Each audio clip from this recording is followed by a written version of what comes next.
Good morning, crime community. I'm reading about Emma Barrett Browning. Elizabeth essay forces the traditional big question about literature and thought through the unfamiliar paradigm of a woman writer. For though she may be anonymous to the reader, she knows she is a woman writing. How does this make her feel? It turns out to be complicated, just like growing up. The cliche is the child prodigies find the passage to adulthood hard to navigate. When Elizabeth fell ill just as she was leaving childhood, her condition was disabling and sometimes frightening, but in a way, it solved a number of problems.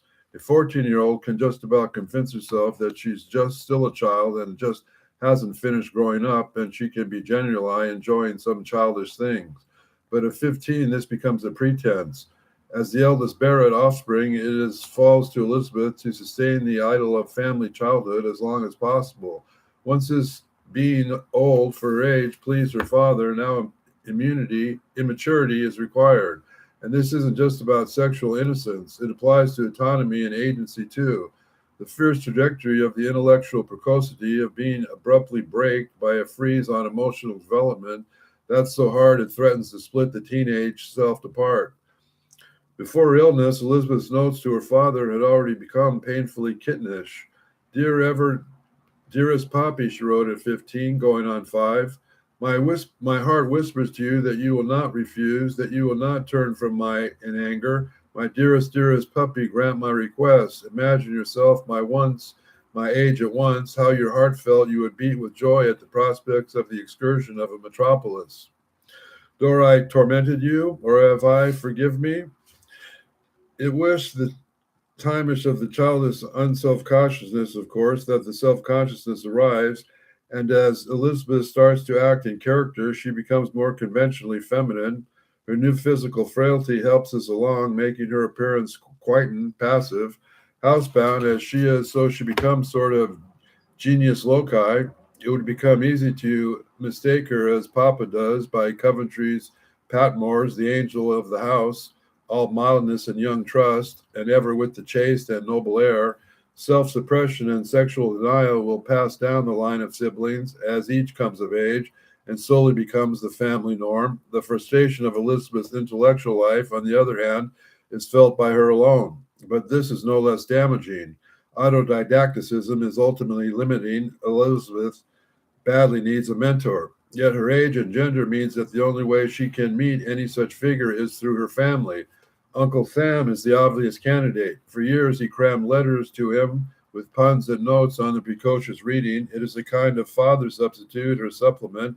He is a safe audience for the peacock displays, and although less suitable, possibly, is Daniel McSweeney, the siblings' former tutor, who dashes off an unmistakably flirtatious postscript to one of Bro's letters, calling her Miss Saucebox.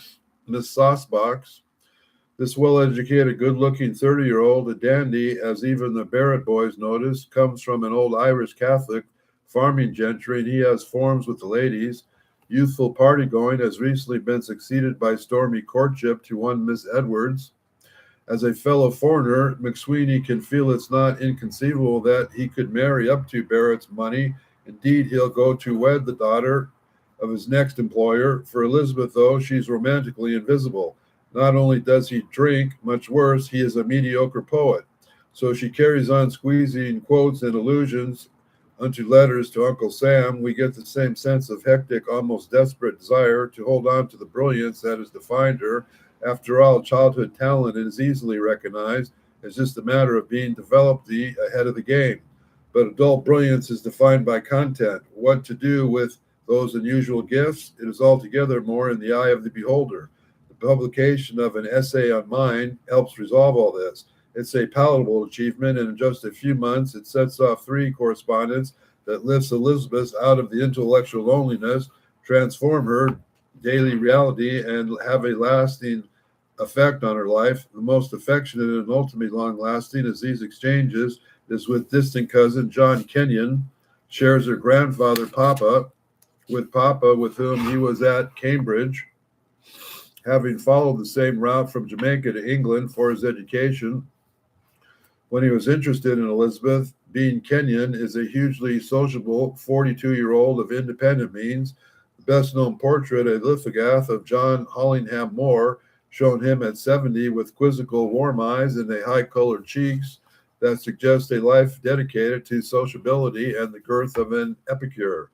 The sometime poet and generous patron of writers, it's only natural when he visits Hope End in July 1826, he scourges a copy of Elizabeth's newly published essay. We can guess at the lightheartedness with which he does from the apology he writes after reading the book when he suddenly realizes that this is a serious work.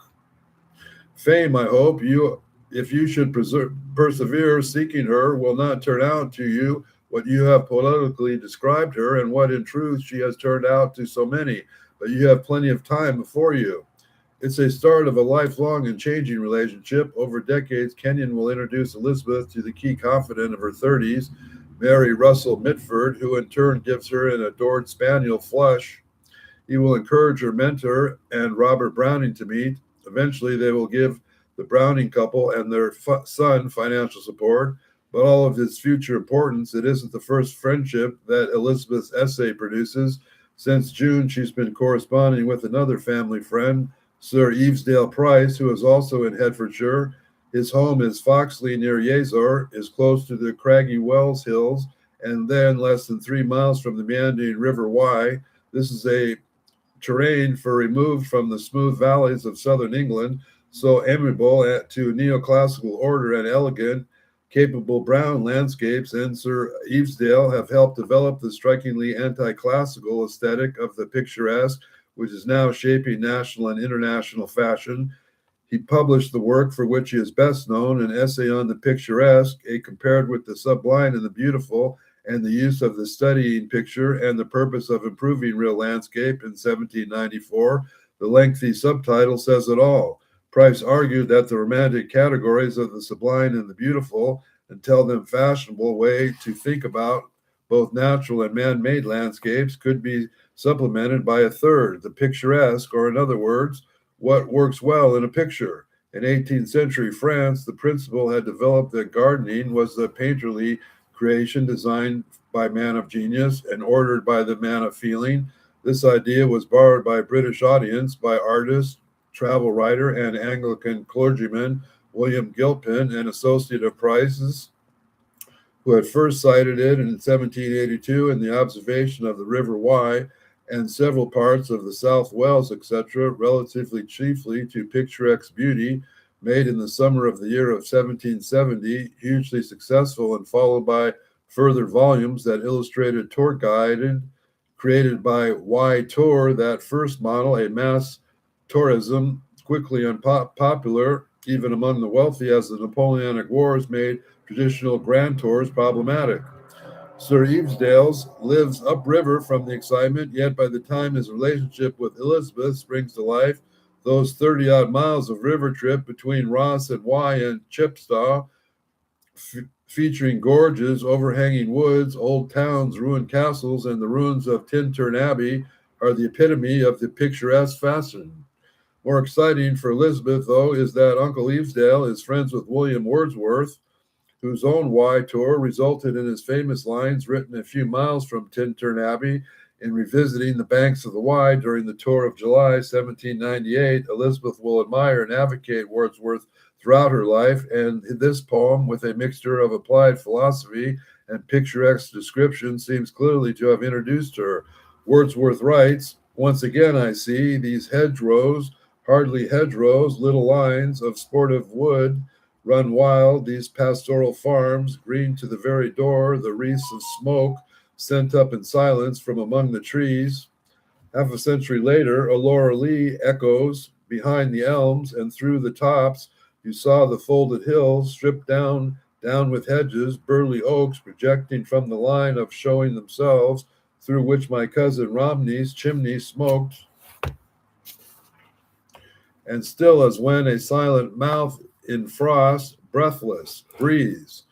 Price, an Oxford-educated socialite who was married into the Irish aristocracy, wealth and sophisticated, he counts his friends both prominent Whig politicians and sometimes Foreign Secretary Charles James Fox and Sir George Beaumont, who have helped found the National Gallery. He has also no need to tolerate, fool, or to pander a lady hobbyist, and he recognized that as Elizabeth is neither. The correspondence is intensely serious and focuses on ancient Greek verse forms, which both believe are the appropriate discipline for English verse. For all his resistance to a neoclassical landscape, Price has received an excellent classical education, and he deserves pages to close reading to Elizabeth's use of meter. She responds in kind, displaying with width and depth of the knowledge that her first letter, although recruits Abraham Crawley, Thomas Gray, Sir John Denham, Edmund Spencer, John Milton, and Alexander Pope, the tone is intellectually engaged argumentation of one of the young men of her age and class might share with his college tutor, something Price recognizes and commends. This is very amicable controversy, may I think, be of use of us both, for you are well furnished with arms and dexterous to the use of them. But Price is 79 when this correspondence starts. When he died just over 3 years later in September 1829, Elizabeth is lucky, perhaps, still too young to understand quite how rare such formative friendships are. She agrees for Sir Eavesdale, of course, and composes an eque, but this isn't devastated. She isn't even fully convinced by his legacy, which after all surrounds her. Papa's house at Hope End is a gigantic, picturesque folly, but Elizabeth is not all convinced that she doesn't prefer the sublime and beautiful, comparing Hertfordshire, all hills and wood, undulating in broken ground, with Worcestershire throwing out a ground unbroken extent to the horizon, one prospect attracting the eye, but picturesqueness on the other hand, but sublimity. Perhaps that's part because the sublime vicinity has produced the third and most intense of her new friendships. Hugh Stuart Boyd, a 45-year-old distant scholar living off the proceeds from his country atrium estate, has settled by near my Malvern with his wife Anne and daughter Annie, 5 years Elizabeth Jr. He lives first at Ruby Cottage, Malvern Wells, and then from May 1828 at Woodland Lodge, Great Malvern. Boyd is so impressed by Elizabeth's essay on mine that in February 1827 he writes to her out of the blue without being introduced.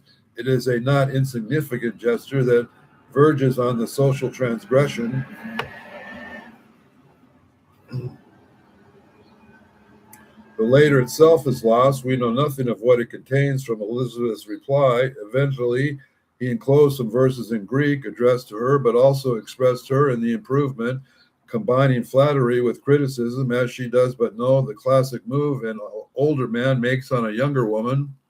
It works so well because young women are so often in the grip of self-criticism, learning the delicate paradox of excelling at being secondary, and Elizabeth, on the cusp of 21, responds.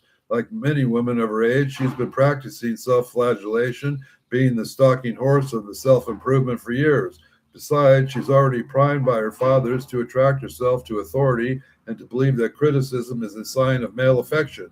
Indeed, Boyd's letters arrive when she's feeling demolished by her father's dismissal of a new poem, The Development of Genius. She simply assumes that this verdict is authoritative and disinterested.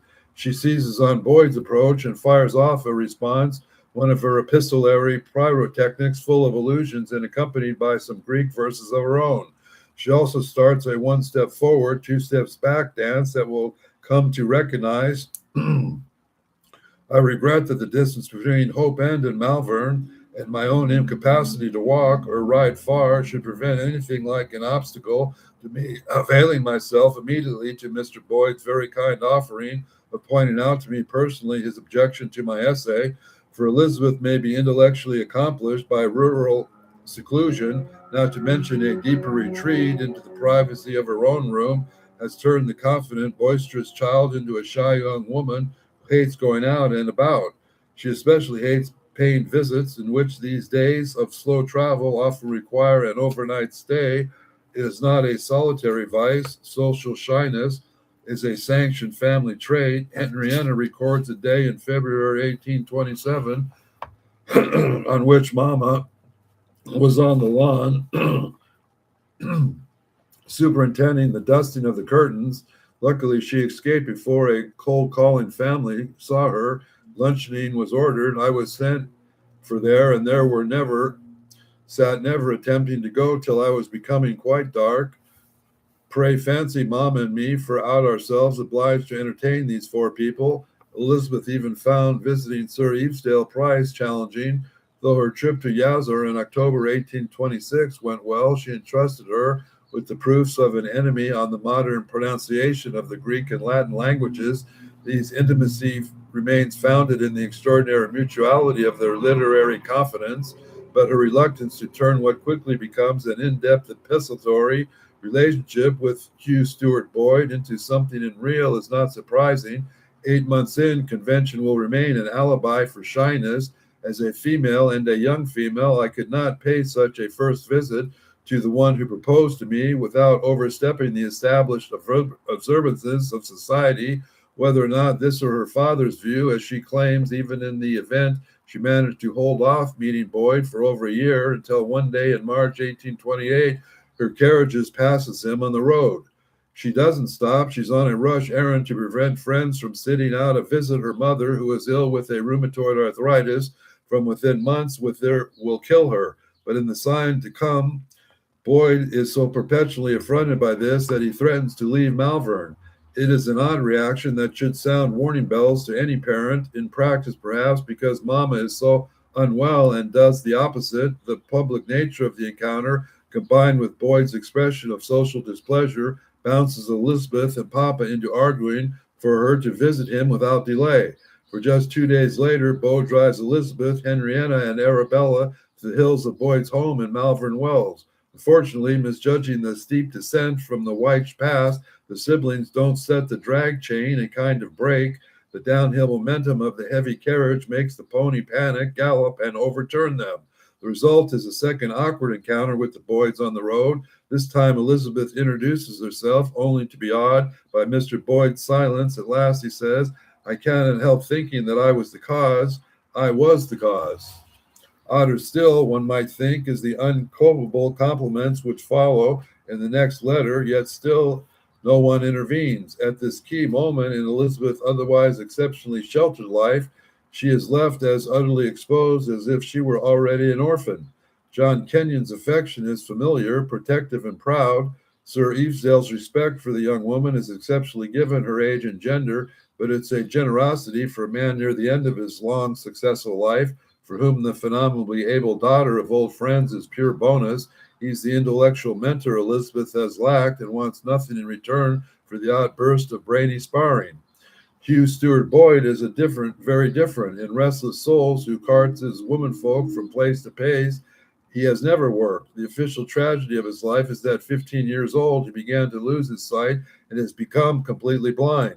Despite now being unable to read or write, he sees both as a scholar of Greek and a poet, plucky indeed, even Miltonian, which is certainly not those around him view it, but the degrees of separation that blindness can create, not so much opened up imaginative mental space as reinformed a native dogmatism. Boyd is locked in the obsession with a particular method of Greek scansion that, luckily or perhaps unfamiliar with Elizabeth, happens to be the same one Sir Evedale advocates, yet the unintentionally comic dead hand of his verse makes clearly how very little he understands about poetry.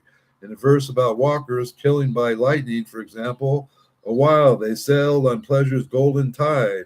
A storm arose, the lightning came, they died, and upon the heavens dart unsparing flew. Think they next dread shaft may light on you? Elizabeth, usually so quick to joke about verse, is courteously in response praising Boyd's smoothness of versification. But there's no getting around it. This is a lesser talent. Boyd is no Sir Evedale, yet far from developing irreprosity, he expects to criticize Elizabeth and receive only praise from her. Perhaps he finds reciprocity difficult in general, or just doesn't like joining it, even though he seems to have enjoyed studying under a personal tutor. He left Oxford without a degree. Elizabeth has been raised in sympathy and independent mindlessness, but father solitariness differs from this. Unlike Papa, Boyd has never tried to put down roots. He hasn't created a home of his own, and his only child was born 6 years into what is perhaps not a terribly successful marriage. We will end this today. We'll continue with Mr. Boyd's relationship with Ba tomorrow, because this is how the child poet is growing up. How important is an education to children? We pay for the peace for the teachers of the world and for the children.